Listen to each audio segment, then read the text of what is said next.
The shift to miracles. We're working on A Course in Miracles. We're going to read some of this. When no perception stands between God and his creations or between his children and their own, the knowledge of creation must continue forever. Reflections which you accept into the mirror of your minds in time but bring eternity nearer or further. But eternity itself is beyond all time. Reach out of time and touch it with the help of its reflection in you. And you will turn from time to holiness as surely as a reflection of holiness. Cause everyone to lay all guilt aside. Reflect the peace of heaven here and bring his world to heaven. For the reflection of truth draws everyone to truth. And as they enter into it, they leave all reflections behind. In heaven, reality is shared and not reflected. By sharing its reflection here, its truth becomes the only perception the Son of God accepts.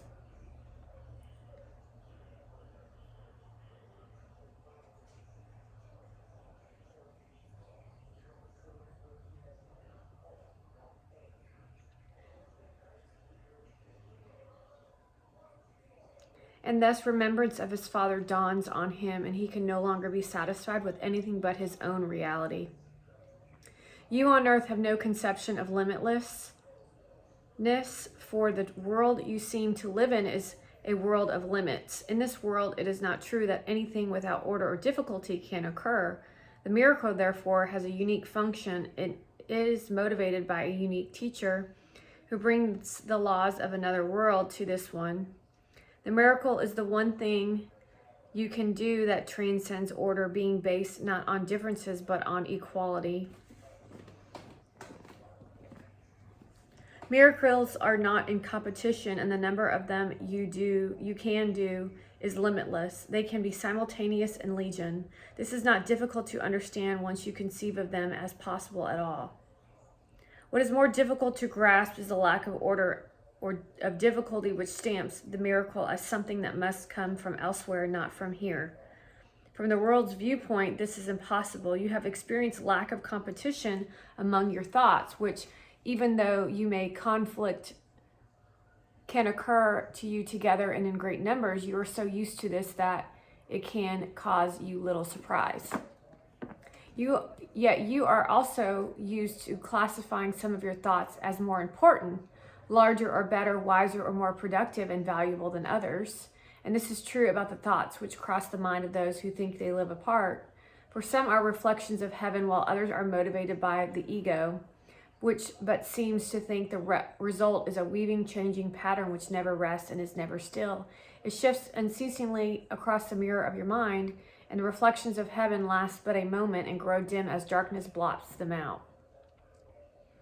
Where there is light, darkness removes it in an instant, and alternating patterns of light and darkness sweep constantly through across your minds. The little sanity which still remains is held together by a sense of order that you establish.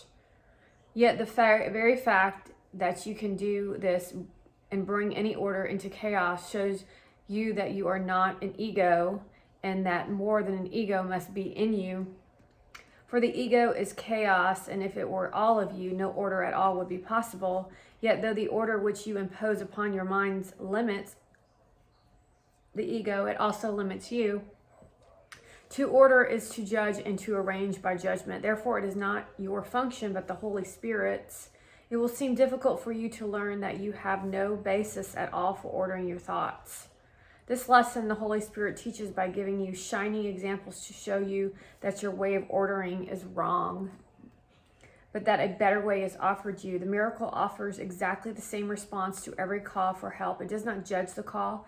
It merely recognizes what it is and it answers accordingly. It does not consider which call is louder or greater or more important. You may wonder how you are still bound to judgment, can be asked to do that which requires no judgment of your own. The answer is very simple. The power of God and not of you engenders miracles.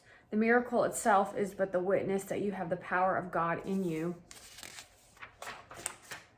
That the reason why the miracles gives equal blessing to all who share it in it, and that is also why everyone shares in it. The power of God is limitless. and being always maximal. It offers everything to every call for anyone, from anyone. There's no order of difficulty here. A call for help is given help. The only judgment involved at all is the Holy Spirit one's division into two categories, one of love and the other the call for love. You cannot safely make this division, for you are much too confused either to recognize love or to believe that everything else is nothing but a need for love. You are too bound to form and not to content. But you consider content is not content at all. It is merely form and nothing else. For you do not respond to what a brother really offers you, but only to the particular perception of his offering by which the ego judges it. The ego is incapable of understanding content, is totally unconcerned with it. To the ego, if the form is acceptable, the content must be, otherwise it will attack the form. You who believe you understand something of the dynamics of the mind, let me assure you that you know nothing of it at all. For of yourselves you could not know of it. The study of the ego is not the study of the mind. In fact, the ego enjoys the study of itself and thoroughly approves the undertaking of students who would analyze it, approving its importance, yet they but study form with meaningless content. For their teachers is senseless, through careful to conceal this fact behind a whole lot of words which sound impressive, but which lack any consistent sense when they are put together. This is a characteristic of the ego's judgment. Separately, they seem to hold, but put them together in a system of thought which arises from joining them is incoherent and utterly chaotic. That for form is not enough for meaning, and the underlying lack of content makes a cohesive system impossible. Separation, therefore, remains the ego's chosen condition, for no one alone can judge the ego truly. Yet when two or more join together in searching for truth, the ego can no longer defend its lack of content.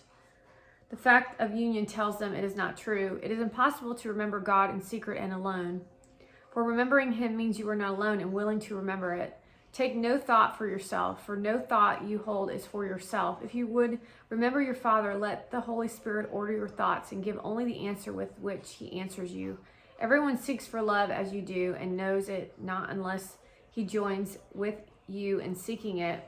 If you undertake the search together, you bring with you a light so powerful that what you see is given meaning. The lonely journey fails because it has excluded what it would find. As God communicates to the Holy Spirit in you, so does the Holy Spirit translate his communications through you so you can understand them. God has no secret communications, for everything of him is perfectly open and freely accessible to all, being for all. Nothing lives in secret, and what you would hide from the Holy Spirit is nothing. Every interpretation you would lay upon a brother is senseless. Let the Holy Spirit show him to you and teach you both his love and need for love. Neither his mind nor yours holds more than those two orders of thought. The miracle is the recognition that this is true.